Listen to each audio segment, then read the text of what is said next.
बड़ा सुंदर आश्रम का पवित्र वातावरण, प्रकृति माता की सुंदर सुंदर प्राकृतिक खुश खबर, गुरु कृपा की खबर। बाहर से इंद्रदेव की कृपा और भीतर से गुरु की कृपा, ज्ञान वर्षा गुरु कृपा से हमारे भीतर भीतर, और प्रकृति की वर्षा से आनंदमय वातावरण में थोड़ी देर के लिए आनंद स्वरूप गुरुदेव का ईमानदारी से चिंतन करते हुए दोनों नथुनों से गहरा श्वास लीजिए।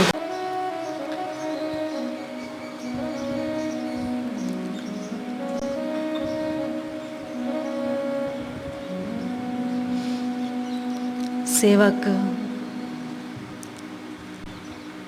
जब अपने उन्नति के लिए गुरु पूर्णिमा मनाने हेतु गुरुद्वार जाते हैं,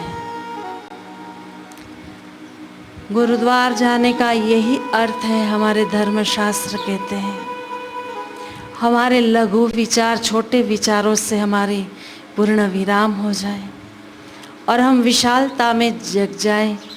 जिन विचारों को, जिन चिंतन को करने से हमारा मन चंचलता से पर हो जाए। गुरु जैसा न आसरा, गुरु जैसा न मित, गुरु कृपा से पाइए चंचल मन पर जीत। और चंचल मन की नियंत्रण के पावन उद्देश्य से गुरु भक्त गुरु की यादों में, गुरु की स्मरण में वंदन करने, पूजन करने ज़रूर धर्मशास्त्र की वचनों की मर्यादा रखते हुए व्यास पूर्णिमा, आषाढ़ी पूर्णिमा के निमित्त आज हम गुरु चरणों में बैठकर वंदन करते हुए गुरु पूर्णिमा को शिष्य गुरुदेव का अहर्निश भाव के साथ पूजन करता है, चिंतन करता है, अपनी साधना की यात्रा को गतिशील बनाने हेतु संकल्प करता है। चातुर्मास में किया हुआ संकल्प विशेष रूप से फलदायी होता है, क्योंकि आषाढ़ी शुक्ल एकादशी से भगवान श्री हरि क्षीर सागर में शयन करते हैं, योग निद्रा में निद्राधीन हो जाते हैं। उस समय सकाम कर्मों को विराम देते हुए निष्काम कर्म करते हुए जप, ध्यान, अनुष्ठान, गुरु सेवा, स्मरण, धर्म का पालन, दिव्य कर्म करते हुए हम अपनी साधना पूंजी को विशेष रूप से बढ़ाएं। नाम संकीर्तन का आधार लेते हुए, सहारा लेते हुए पावन महाचित शक्ति के साथ एकाकार हो जाए। तो आइए 2 घड़ी हम भी कलयुग के दोषों को दूर रखते हुए महामंत्र हरि ओम, जो हमारे पूज्य गुरुदेव के दिए हुए सिद्ध मंत्र का पावन स्पंदनों के महामाहौल में एकाकार होते हुए हम अपनी ऊर्जा शक्ति को ऊर्ध्वगमन करते हुए संकीर्तन का सहारा लें। हरि ओम, हरि ओम, हरि ओम,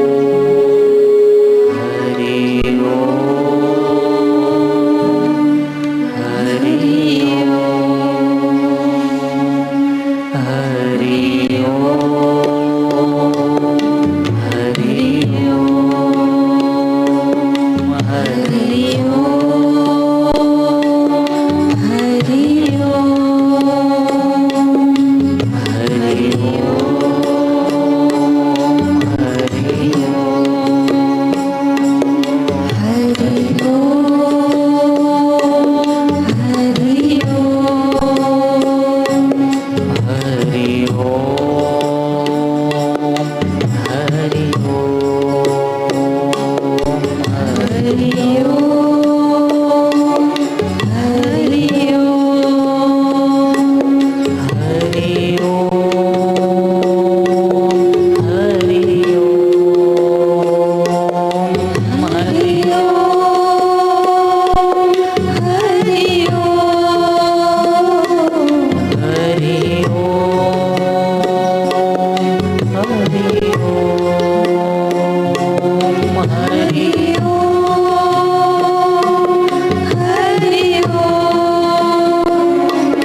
जितना बाहर से शांत होता है उसकी यात्रा उतनी गहरी होती है। आज गहराई से, अंतर की गहराई से गुरु रूपी तीर्थ में, सतगुरु रूपी कृपा की जहाज में, पवित्र आनंदमय स्पंदन के वातावरण में, गुरु कृपा के वातावरण, गौ माता की पावन ओरामय वातावरण में, पूज्य गुरुदेव के समर्पित साधकों की साधना स्थली, हम सबकी श्रद्धा विश्वास की तपोमय स्थली पर एकाकार होते हुए भीतर से आर्त नाद के साथ ऊंचाइयों को प्राप्त करते हुए ऊर्जा शक्ति को जागृत होने दें। थोड़ी देर के लिए आंख बंद करते हुए महाशक्ति के साथ, गुरु कृपा की शक्ति के साथ एकाकार होते हुए भीतर ही भीतर महामंत्र का गुंजन करते हुए, गुणगान करते हुए मन मयूर को आज नचा ले गुरु कृपा में।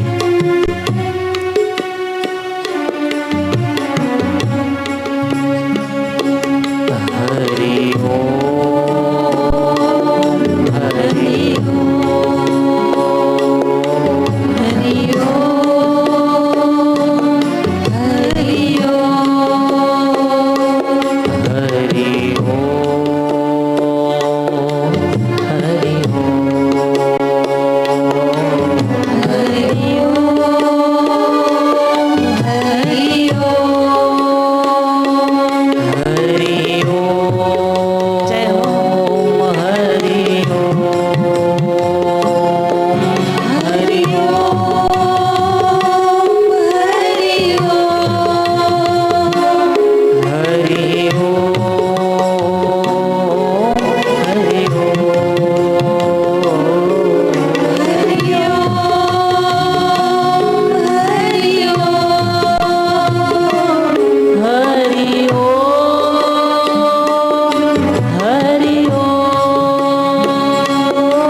जितनी गहरी होती है उतना पेड़ ऊंचा उठेगा।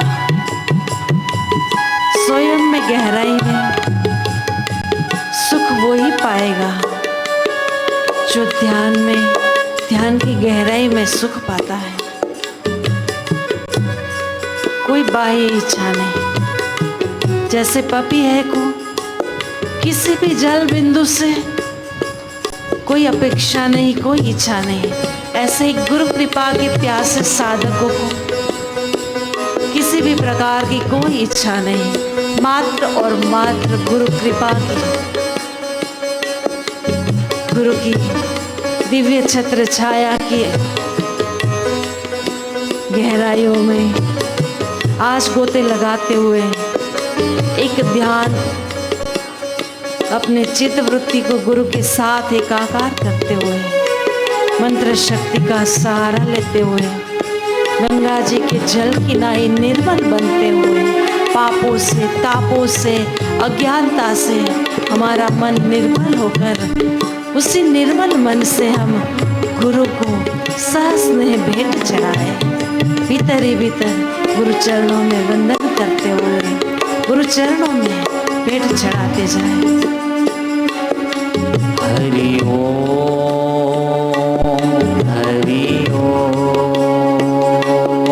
हरि ओम, हरि ओम, हरि ओम, हरि ओम।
ऐसे कवि अकेले में बैठे बैठे भी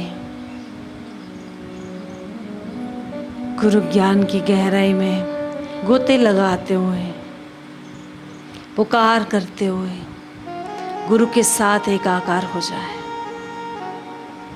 जिस पल, जिस क्षण हमारा चित्त गुरु के साथ एकाकार होता है, उस समय न जाने कितने कितने अश्वमेध यज्ञ का पुण्य फल प्राप्त हो जाता है। अनजाने में साधना हो जाती है। बेटा रो रो कर माँ को पुकारता है।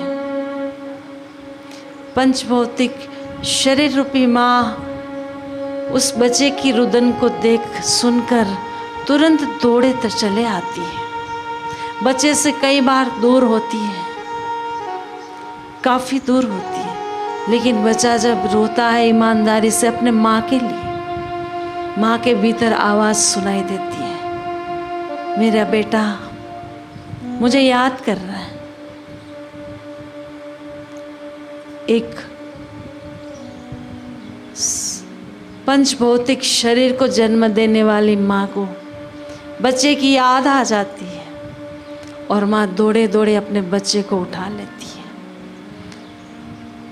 जो रुदन कर रहा है बच्चा, उसको चुप करा देती है, शांत करा देती है।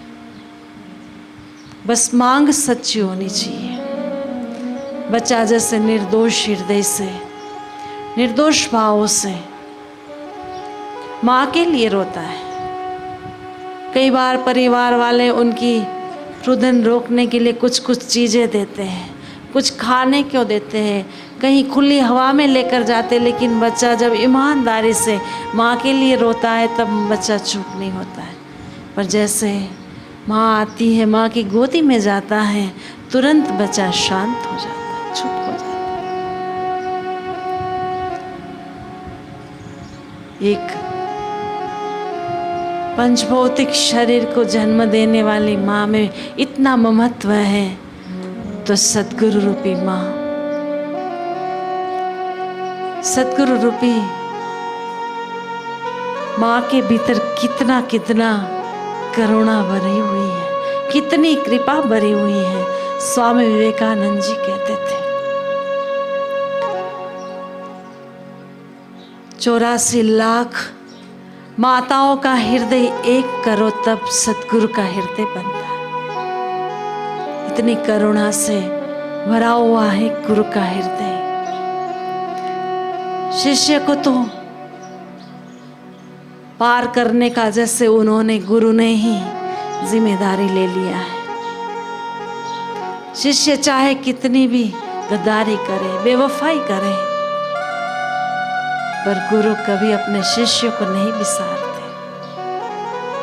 माँ एक बार बच्चा उसकी बात न माने तो थप्पड़ मारकर उसको कह देती, तू मेरे सामने से हट जा, तू मेरा बेटा नहीं। लेकिन गुरु के हृदय से इतनी ताकत नहीं है जो अपने शिष्य से कहे। ऐसे पावन गुरु शिष्य का संबंध अपार करुणा से भरा हुआ गुरु का हृदय। एक बार एक सद्गुरु कहीं ट्रेन के माध्यम से यात्रा कर रहे थे।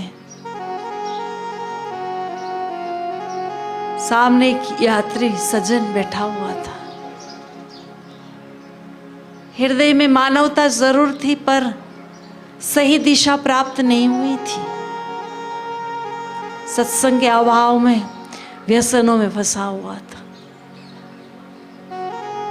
मन का स्वभाव है, या तो असली स्वाद चखा दो तो नकली स्वाद छोड़कर असल में ही मदोन्मस्त रहे। पर कुछ दुर्भाग्य कहो, कोई संत का संग, सत्संग प्राप्त नहीं हुआ होगा, जिससे संत महापुरुष के सामने बैठकर, सामने वाली सीट पर बैठकर थोड़ी देर में बीड़ी निकाल करके महात्मा जन के आगे मानवता का धर्म निभाते हुए महात्मा जी से कहते, पिएंगे। सिद्ध महापुरुष, संतत्व को पाए हुए महापुरुष उस सज्जन की सज्जनता को साधुवाद करते हुए गर्दन से मना कर दिया, ना भाई बीड़ी नहीं चाहिए। उसने अपनी बाहर जाकर दरवाजे पर बीड़ी पी करके वापस आया, बैठा सामने। थोड़ी देर में पान मसाला निकाला, महात्मा जन के सामने पुड़ी को खोलते हुए हाथ धरते हुए कहा, लीजिए महात्मा जन। महात्मा जन ने मना कर दिया, नहीं। उसने अपने मुंह में भर लिया, चबाता रहा। महापुरुष देखते रहे, हृदय में अपार करुणा भरती रही, लेकिन जब तक खा रहा था चुप रहे। पान मसाला खत्म हुआ ना हुआ, अखबार निकाला और पढ़ना शुरू किया। एक पेजिस पढ़ते हुए दूसरे पेजिस महात्मा जन की ओर दबाते हुए कहा, आप पढ़ेंगे? महात्मा जन ने गर्दन नाकी हिलाते हुए मना कर दिया। तब फिर थोड़ी देर में चाय बेचने आया, रोका चाय बेचने वाले को और कहा, चाय दे दे। महात्मा जन की ओर देखते हुए इशारे से पूछे, आपकी भी एक बनवाऊं? महात्मा जी ने मना कर दिया। न सिगरेट पिया, न पान मसाला खाया, न अखबार पढ़ रहे हो, न चाय पी रहे हो। भीतर भीतर सोच रहा था, कैसे साधु होते हैं। थोड़ी देर हुई, बीती ना बीती अपने बैग से मिठाई का डिब्बा निकाला और खोल करके महात्मा जन की ओर आगे धरते हुए कहा, थोड़ा सा ले लीजिए। मैं कब से खाए जा रहा और आप खाली के खाली बैठे, थोड़ा सा ले लीजिए। तब महात्मा जन कहते हैं, बेटा किसी के कुछ भी देने पर ले, वो तो छोटा है, वो कंगाल है। कोई दे और हम खाए, वो तो कंगाल कहा जाएगा। तुम दो और मैं खाओ, ऐसी कंगालियत मेरी भीतर नहीं है। तभी संसार में ही नजरों से देखा हुआ यात्री महात्मा जी से कह रहे थे, मैं तो देख रहा हूँ, न तो आपके पास कुछ खाने को है ना पीने को है। आप बस अपनी आंखें टगर मकर खोलते हुए मुझे देखे जा रहे हो, या और कोई यात्री आता है उसको देखे जा रहे हो एकटक। इसमें आप कंगाल या मैं कंगाल? तब महात्मा जन ने कहा कि जिनको अपने भीतर से सुख नहीं मिलता है वो कंगाल, जिनको अपने भीतर से आनंद नहीं मिलता है तभी वो पान मसालों से, बीड़ी सिगरेट से, मिठाइयों से, चाय से, अखबार से आनंद लेता है। अगर इतनी देर में आपको चुप बैठा दूं, न चाय दूं न पान मसाला दूं, तो क्या आप इतनी देर चुप बैठ सकते थे? तब उस व्यक्ति ने कहा, बात तो आप सही कह रहे हो, इतने घंटे तक बिना कुछ खाए पिए तो मैं चुप नहीं बैठ सकता। बताओ कंगाल फिर कौन है? शहंशाह कौन है? तब उस यात्री ने हाथ जोड़ते हुए स्वीकार कर लिया कि शहंशाह तो आप है, संत है, महापुरुष है, जिन्होंने अपने भीतर से परमानंद का आनंद पाया है। तब दयालु कृपालु संत महात्मा जन उस व्यक्ति को संबोधन करते हुए कह रहे थे, मैं तो इन नजरों से तुझे देख करके भी यही परमात्मा से प्रार्थना करता हूँ कि तेरा भी भीतर का आनंद जागृत हो जाए। तू भी इन क्षणिक व्यसनों से सुख पाने की भूल को छोड़कर, गलती को छोड़कर वास्तविक आनंद पाने के लिए यात्री बन जा, पथिक बन जा। न जान न पहचान। यात्रा के दौरान मिला हुआ एक यात्री को जगा दे रहे संत महापुरुष अपनी कृपा से, अपनी करुणा से अपने शिष्यों को तो बेवकूफ़ियों से, अंधकार से, अज्ञानता से उठाते हैं, लेकिन उनके नज़रों में कोई सज्जन व्यक्ति भी आ जाए या दुर्जन आ जाए, हर एक को अपनी नज़रों से पोषित करते हुए, अपनी भावनाओं से, अपने दिव्य संकल्पों से उनकी यात्रा को मंगलमय प्रभुमय बना देते। ऐसे ना जाने कितने कितने कैसे कैसे संत महापुरुष हुए, जिनकी नज़रों से, जिनकी वचन में प्रसाद से, जिनके द्वार की सेवा करके ऐसे रसिकों का मार्ग प्रशस्त हुआ है। उपनिषद की एक कथा है, सत्यकाम जो ज्ञान का पिपासु तो था। सत्यकाम जाबाल एक ऐसे ऋषि बने संत सानिध्य से, ऋषि कुल शिक्षा से। लेकिन इसका प्रारंभ बचपन देखे तो कहीं से नहीं कल्पना कर सकते थे कि उनको ऋषि गौतम ऋषि स्वीकार करें। सत्यकाम जब छोटा सा था अपनी माँ के साथ रहता था।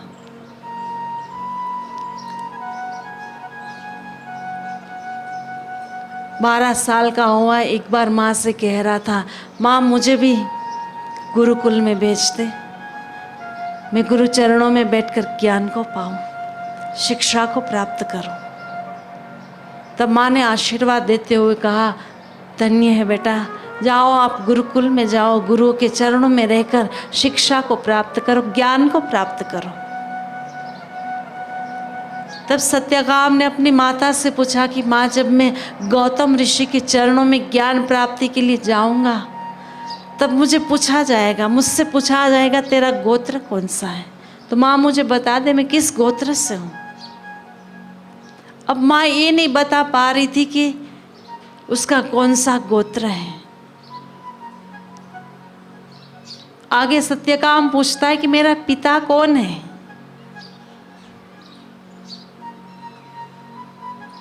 तब भी माता नहीं बता पा रही थी और कह रहा है सत्यकाम अपनी माता से कि माँ, जब तक तू मुझे गोत्र नहीं बताएगी, नहीं दर्शाएगी, तब तक मुझे गौतम ऋषि स्वीकार नहीं करेंगे, मैं शिक्षा कैसे प्राप्त करूँगा।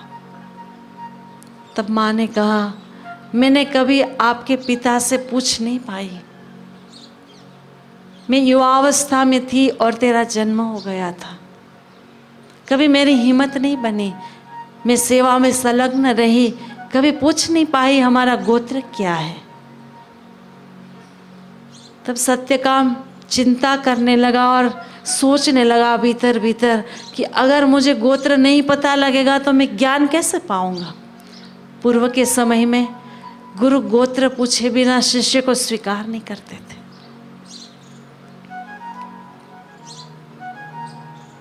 उच्च शिक्षा पाने हेतु ऋषि आश्रम में जाना था, लेकिन आज चिंतित इस चिंता में तनाव में बैठा हुआ था, सोच रहा था मैं कैसे शिक्षा पाऊंगा जब मुझे गोत्र ही नहीं पता है। बालक जब चिंतित होता है तब माता बड़ी परेशान हो जाती है। आज सत्यकाम की माता भी बड़ी चिंतित होकर परेशान होकर सोच रही थी, अब बेटे की चिंता को मैं कैसे दूर करूं। उसी समय जाबाली ने हिम्मत के साथ सत्यकाम के पास आकर कहा, बेटा तू जा, गौतम ऋषि के आश्रम में जाकर कहना मैं जाबाली का पुत्र सत्यकाम जाबाल हूँ। लोग हमें, मेरी माता को जाबाली के नाम से जानते हैं और मुझे जाबाल के नाम से जानते हैं। मेरी माँ ने मुझे युवावस्था में जन्म दे दिया था, अपने पिता से पूछ नहीं पाई थी कभी गोत्र, लेकिन मैं जाबाली का पुत्र सत्यकाम जाबाल हूँ, ये तेरा परिचय पर्याप्त है। माँ आशीर्वाद देते हुए सत्यकाम जाबाल को गौतम ऋषि के आश्रम भेजती है। 12 साल का बालक गौतम ऋषि के आश्रम में जाकर ऋषि चरणों में वंदन करते हैं, प्रणाम कर रहे थे। तब गौतम ऋषि ने उस नन्हे से बालक से पूछा, बेटा किस उद्देश्य से आपका आना हुआ। सत्यकाम कह रहा है, मुझे आपसे ज्ञान पाना है। ज्ञान पाना है। आपका गोत्र कौन सा है, किस गोत्र से है? जो सत्यकाम सोच रहा था घर में, मैं जब गुरु के समक्ष जाऊंगा, गुरु मुझे गोत्र पूछेंगे, मैं क्या गोत्र बताऊंगा? तब सच्चाई के साथ, ईमानदारी के साथ जो माँ ने कहा था वही की वही बात गौतम ऋषि के सामने दोहरा दी। कहा, ऋषिवर, मेरी माँ ने मुझे युवावस्था में जन्म दे दिया था, वो सेवा में संलग्न रही, सेवा शुश्रूषा करती रही, कभी उसने मेरे पिता से पूछा नहीं कि किस गोत्र से है। 12 साल के बालक की निर्दोष स्वर में, आवाज में निर्दोषता, निखालिसता और सच्चाई को देखकर गौतम ऋषि अति प्रसन्न हुए। प्रसन्न होकर कह रहे थे कि बेटा, जो तेरी सच्चाई है उससे मैं बहुत बहुत प्रसन्न हूं, और मैं आज से तुझे तेरा गोत्र बताता हूं। तू कोई ऐसे वैसे गोत्र से नहीं है, तू ब्राह्मण गोत्र से है। गुरु अति प्रसन्न होकर सत्यकाम को अपने चरणों में रख करके ब्राह्मण गोत्र का पुत्र समझकर स्वीकार कर लिए। सत्यकाम प्रणाम करके गुरु से शिक्षा पाने की याचना करते हैं। तब गुरु 12 साल के बच्चे को एक गौशाला में लेकर के जाते हैं। पहले के समय में धन संपदा कितनी है ये नहीं देखा जाता था, किसके पास कितना गोधन है उसका महत्व रहता था। जिसके पास अधिक गोधन है, गौ माताएं है, गौ की सेवा है, गाय माता का पालन पोषण होता है, तो समझा जाता था ये बड़ा धनवान है। ऋषि आश्रम में असंख्य गाय माताएं थी। सत्यकाम को गुरुवर ने गायों के दर्शन कराते हुए कहा, आपको इसी गाय माता की सेवा करनी है। आपको ज्ञान प्राप्ति के लिए मैं 400 गाय देता हूँ। जो विशाल गायों का झुंड था, उनमें से बूढ़ी बुजुर्ग 400 गायों को छांट करके सत्यकाम जावाल के हाथ में देते हुए सेवा का जिम्मेदारी देकर गौतम ऋषि ने कहा, आप जंगल में जाइए, जब 1000 गायें हो जाए, सहस्त्र गायें होने पर आप वापस आइएगा, आपको ज्ञान का उपदेश करा देंगे, ज्ञान की प्राप्ति करा देंगे। 12 वर्ष का बालक आया था पढ़ाई करने, शिक्षा पाने के लिए। धर्म शिक्षा तो बाद में मिलेगी, लेकिन अभी आपको 400 गायें लेकर के जंगल जाना है। जब 1000 गाय होने के बाद आपको लौटना है। सत्यकाम जावाल गुरु की दी हुई सेवा को अहर्निश भावों के साथ, अहोभावों से हृदय को भरते हुए गुरु की सेवा को स्वीकार करके गायों को लेकर जंगल की ओर निकल पड़ता है। सेवा का दायित्व पूर्ण रूप से निभाते हुए सत्यकाम गायों के बीच में ही बैठता, गायों के बीच में ही सोता और गायों की ही पूर्ण रूप से सेवा करता था। कब कोई गाय जंगल से इधर उधर चली ना जाए, मात्र और मात्र बस हृदय में ज्ञान प्राप्ति की तमन्ना थी। गुरु की सेवा दी हुई सेवा में पूर्ण मन के साथ, निष्ठा के साथ, श्रद्धा के साथ लगे हुए थे। गौ का ध्यान करता था, गौ माता का सुरक्षा करता था, देखभाल करता था। उन्हें कहीं जंगली जानवर आकर खा ना जाए, कुछ ईजा पहुंचा ना जाए, इसके लिए सदा चौकन्नी नजरों से देखता रहता था, सेवा करता रहता था। गौ सेवा में इतना तल्लीन हो गया कि उसे पता ही नहीं चला कि गौएं कितनी हो गई। अधिकारी शिष्य कभी गुरु के वचनों को ठुकराता नहीं है। गुरु ने कहा था कि आपको 400 गायें लेकर के जाना है, गुरु सेवा करनी है। 1000 होने के बाद आपको शिक्षा मिलेगी, ज्ञान मिलेगा। गुरु वचनों को शिरोधार्य करते हुए जंगल को ही अपना मंगल बनाकर सेवा कर रहा था, गायों की सुरक्षा कर रहा था। 1000 गाय हो गई, उसके बाद भी उसको ये नहीं पता लगा कि गाय 1000 हो गई। लगा हुआ था सेवा के साथ, एकतांता के साथ। एक दिन वायुदेव ने वृषभ के रूप में आकर सत्यकाम को जगाया और कहा, ओ ब्रह्मचारी, हम अब सहस्त्र हो चुके हैं, हम 1000 हो चुके हैं, अब हमें गुरुद्वार पे लेकर के चलो। मैं तुम्हें एक पद ब्रह्म का उपदेश करूंगा। वायुदेव वृषभ के रूप में सत्यकाम को कह रहे कि मैं ब्रह्म का उपदेश करूंगा, आप गुरु के द्वार हमें लेकर के चलो। सत्यकाम 1000 गायों 1000 गायों को लेकर गुरु के द्वार जाने के लिए निकले। इतना दूर जंगल में पहुंच चुका था कि 4 दिन उसको गुरुद्वार तक पहुंचने में लगता। गायों की देखभाल करते हुए एक दिन बीता और जब रात बीत गई, तब उस रात में यात्रा ना होने से कोई सुरक्षित स्थान पर बैठ गए। इस प्रकार प्रथम विश्राम में वृषभ देव ने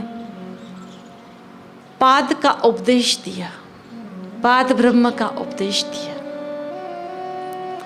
दूसरे दिन सवेरे होते फिर उन गायों को सेवा के ख्यालों के साथ, उनको जब प्यास लगती पानी पिलाते हुए, भूख लगती थोड़ा जंगल में चराते हुए, फिर आगे और अपनी यात्रा प्रशस्त कर रहे थे। दूसरे दिन की रात जब बीती, तब दूसरे पाद का उपदेश देने, ब्रह्म का उपदेश देने अग्निदेव आए।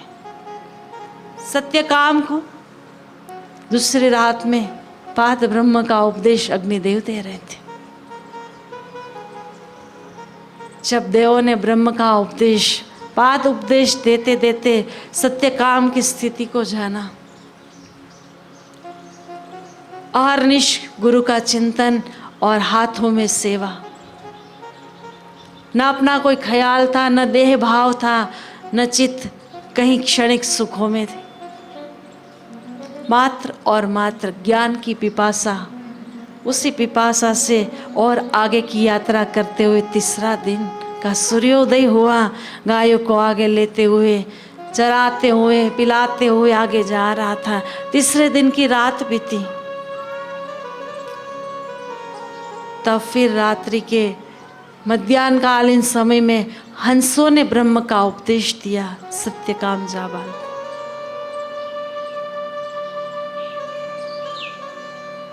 फिर चौथा दिन, जिस दिन गुरु के द्वार पहुंचना था, गायों को आगे लेते हुए जा रहे थे, पढ़ रहे थे कदमों को बढ़ाते हुए, पर आज मस्ती कुछ निराली सी थी, चेहरे पर चमक कुछ अलग से थी। पूर्ण रूप से गुरु के चिंतन के साथ, भीतर से गुरु के साथ एकाकार हुआ था।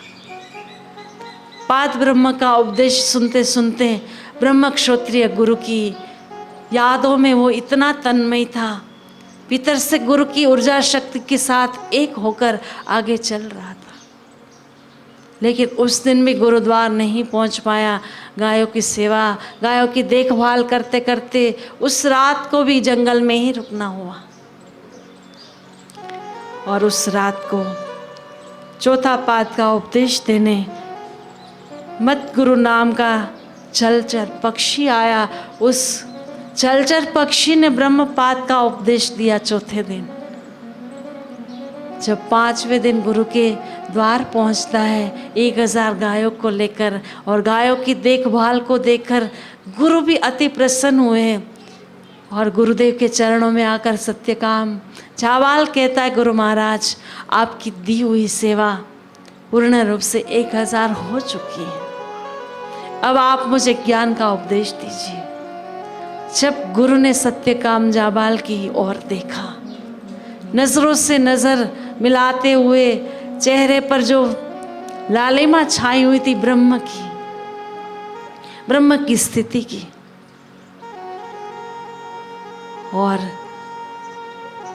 गौतम ऋषि भी सोच रहे थे आज कुछ खबर तो ऐसी दे रही है जैसे इस बालक को तो पूर्णता का साक्षात्कार हो चुका है। फिर भी सत्यकाम जाबाल गुरु चरणों में वंदन करते हुए कह रहे थे, गुरुदेव मुझे अपनी हाल करिए, अपने ज्ञान से मुझे ज्ञान का उपदेश दीजिए। तब गौतम ऋषि ने कहा कि जो तुझे पाना था वो तुम पा चुके हो। उस नूरानी खबर तुम्हारी मुखाकृति दे रही है, अब तुम्हें कुछ पाने की आवश्यकता नहीं।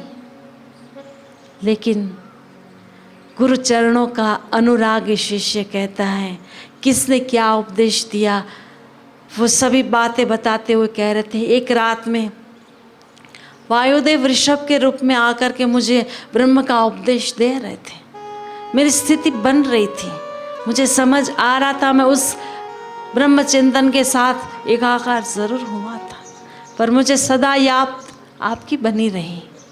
मुझे ज्ञान तो अपने गुरु से पाना है, गौतम ऋषि से पाना है। दूसरा दिन बीता, तब फिर अग्निदेव आए और अग्निदेव ने भी मुझे ब्रह्म का उपदेश दिया था। ब्रह्म तत्व तो एक ही है और उस ब्रह्म की अमृतमयी छटा में मुझे उपदेश दे रहे थे, लेकिन मेरा हृदय तो यही कह रहा था ज्ञान तो मुझे गुरु से पाना है। तीसरे दिन भी मुझे उपदेश हंसों ने दिया, चौथे दिन भी मुझे उपदेश मत्कु नाम का जलचर पक्षी ने दिया।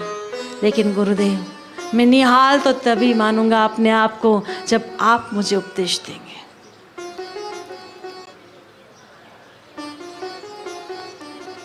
जब गुरु पूछते तुम्हें सत्य का उपदेश किसने दिया, निखालिस हृदय के साथ प्रीति के भावों के साथ ईमानदारी से शिष्य ने चारों का नाम बताकर गुरु को कहा कि मुझे उपदेश तो वृषभ देव से मिला है, अग्निदेव से मिला है, हंसों से मिला है, जलचर पक्षी से मिला है, पर मैं पूर्णता तो तभी मानूंगा कि जब मुझे आप ब्रह्म ज्ञान देंगे। छांदोग्य उपनिषद के सत्यकाम की इस बात को सुनकर गौतम ऋषि अति प्रसन्न होकर अपने अमृतमय वाणी से ब्रह्म परमात्मा की दिव्य अमृतमय वाणी सुना रहे थे और सत्यकाम जाबाल उसी क्षण उस ब्रह्म परमात्मा की ज्ञान की गहराइयों में डूब डूब करके कह रहा था कि धन्य है गुरु की कृपा। और गुरु कह रहे थे कि धन्य है शिष्य का निखालिस हृदय, सच्चाई से भरा हृदय, जो गुरु के सामने एक बार भी झूठ नहीं कहा, असत्य नहीं कहा कि मैं किस गोत्र से हूँ। जैसा माँ ने कहा था वैसी की वैसी बात आकर के मुझे बताई कि मेरा पिता कौन है मैं नहीं जानता हूँ, मैं किस गोत्र से मैं नहीं जानता हूँ, लेकिन मैं जाबाली का पुत्र सत्यकाम जाबाल हूँ। मेरी माँ ने अहर्निश भावों के साथ सेवा किया है। इसे सच्चाई से गुरु प्रसन्न होकर शिष्य को स्वीकार कर ब्रह्म क्षत्रिय ब्रह्म गुरु ने स्वीकार कर ब्रह्म का साक्षात्कार कराया। शिष्य रूपी किश्ती का गुरुदेव आप ही एक किनारा है। जब भवसागर से मनुष्य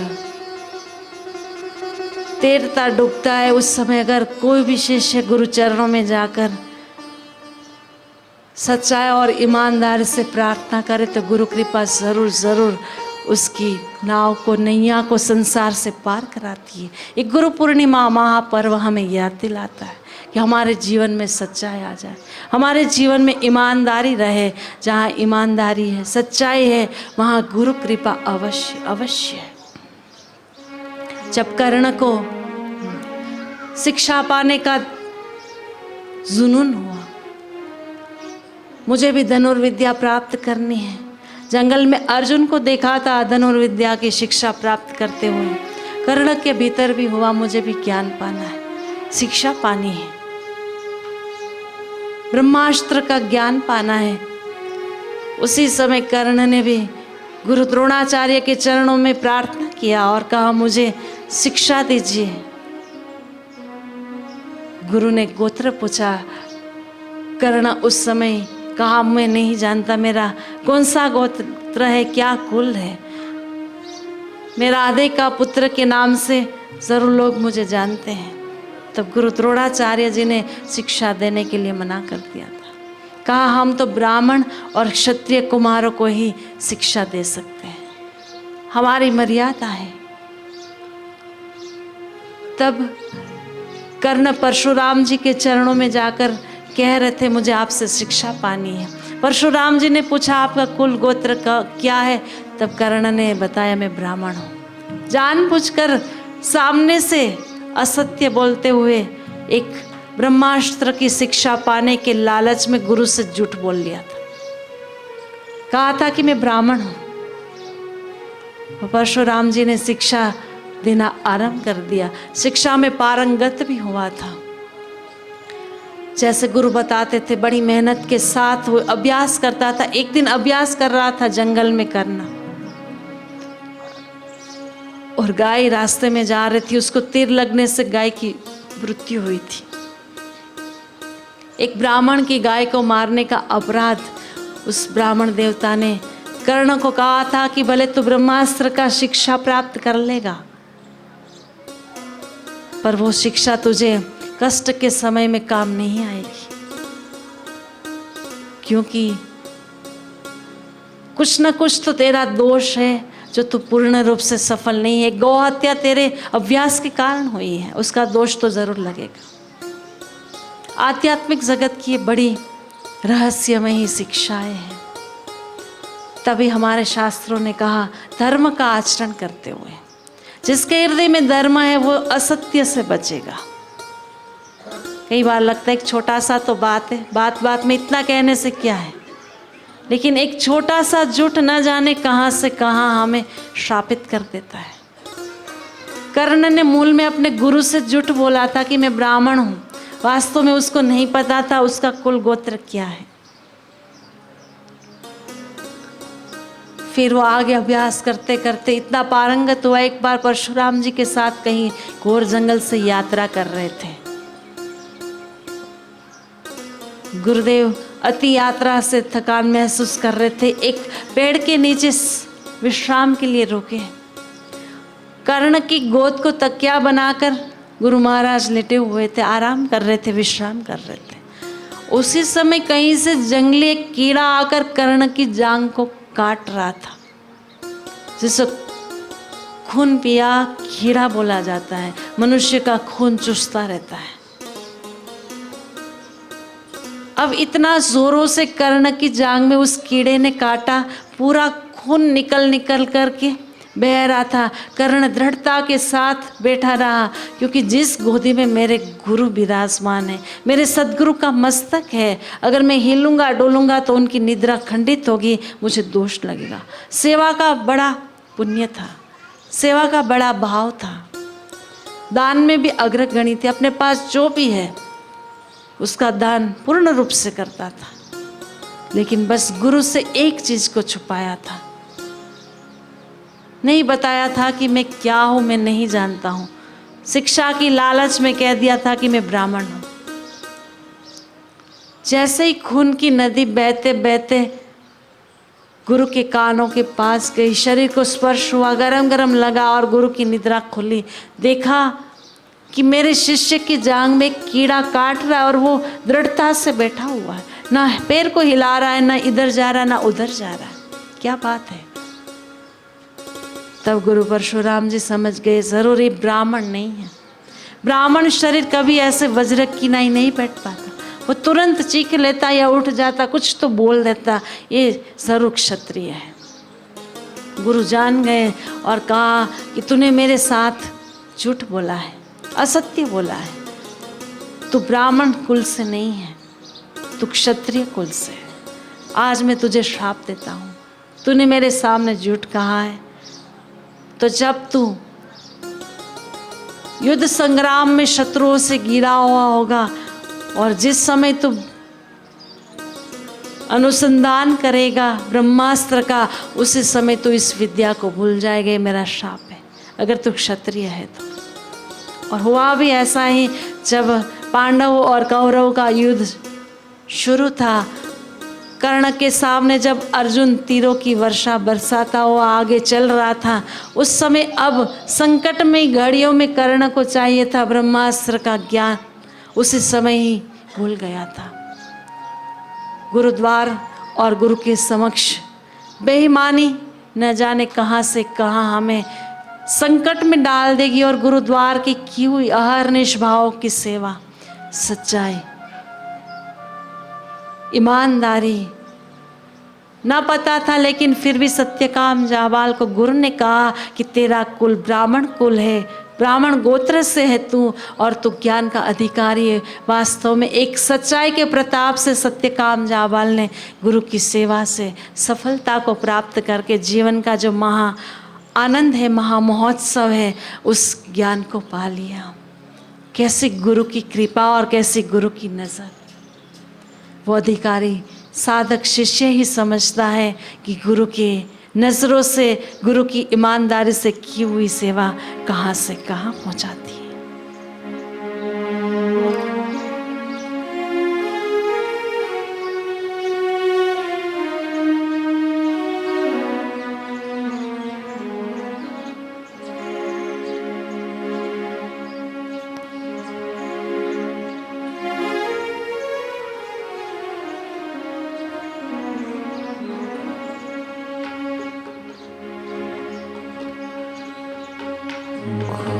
गुरुदेव तुम्हारे बिन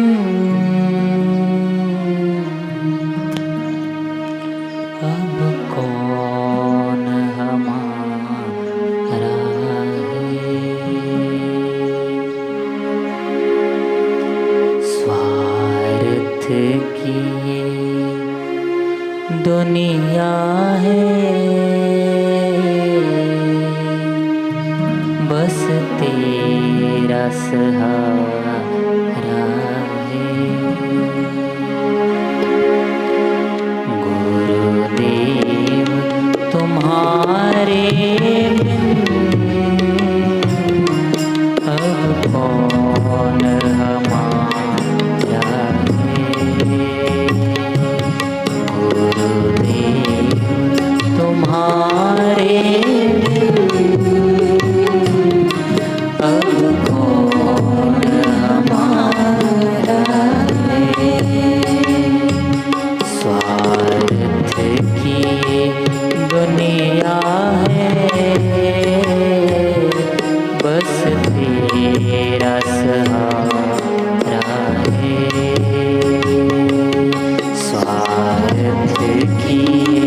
गुरुदेव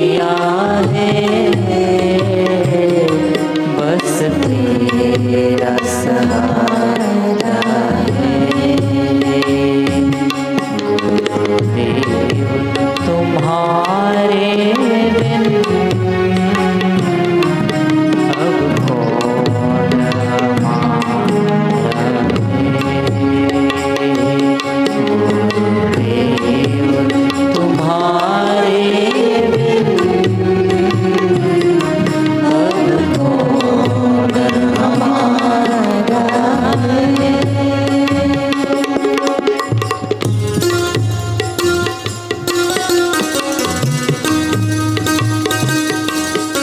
ईमानदारी से थोड़ी देर आंखें बंद करते हुए हम भी गुरुदेव से प्रार्थना करते हैं।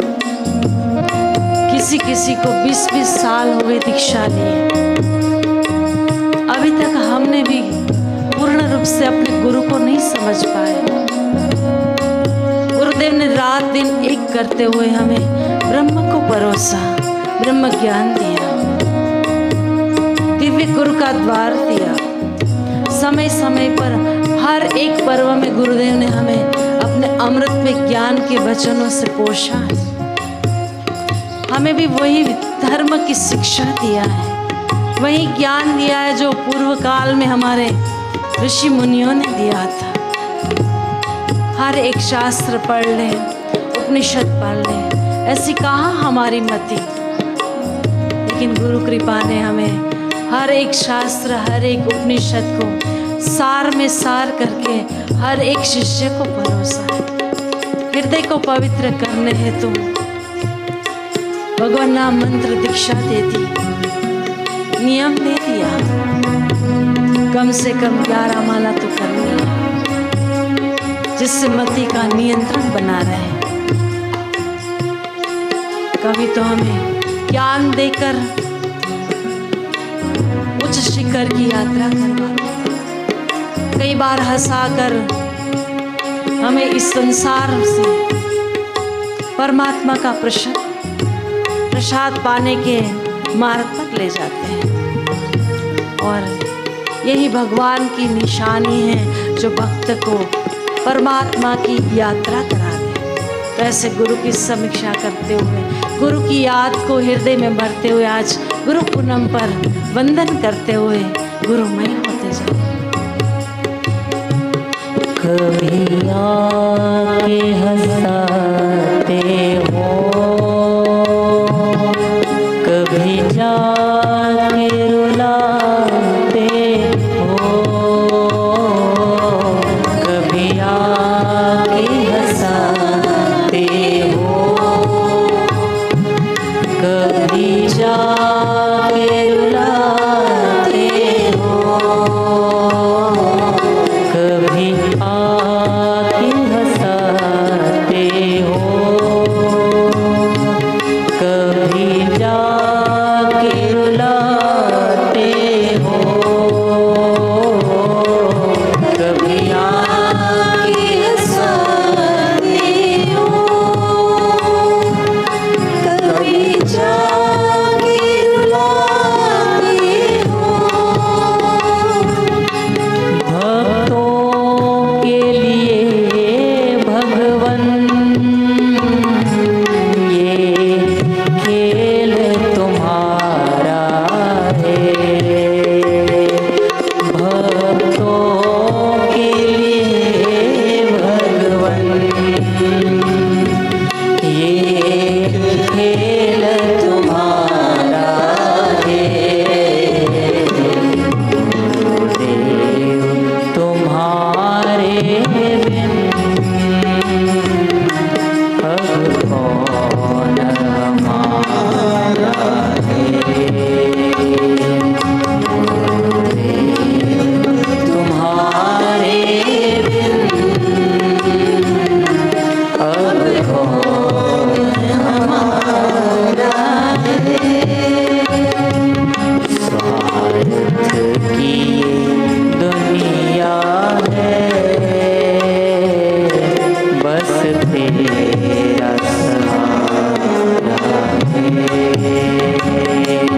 स्वार्थ की दुनिया है, बस तेरा सहारा है।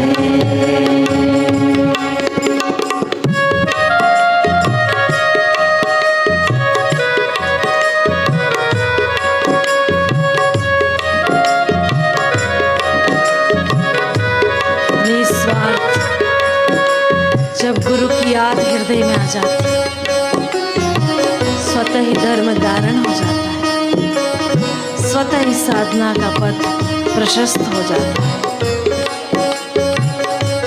और ऐसे साधक निश्चिंत हो जाता है और अपने गुरु से कहता है, अब मेरी जीवन नैया इस संसार सागर में फंसेगी नहीं, मुझे भरोसा है, आपकी कृपा पर भरोसा है। गुरुदेव मेरी नैया मझधार में ना अटके। गुरुदेव मेरी नैया मझधार में ना अटके।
जिस साधक को अपने गुरु चरणों से अटल भरोसा,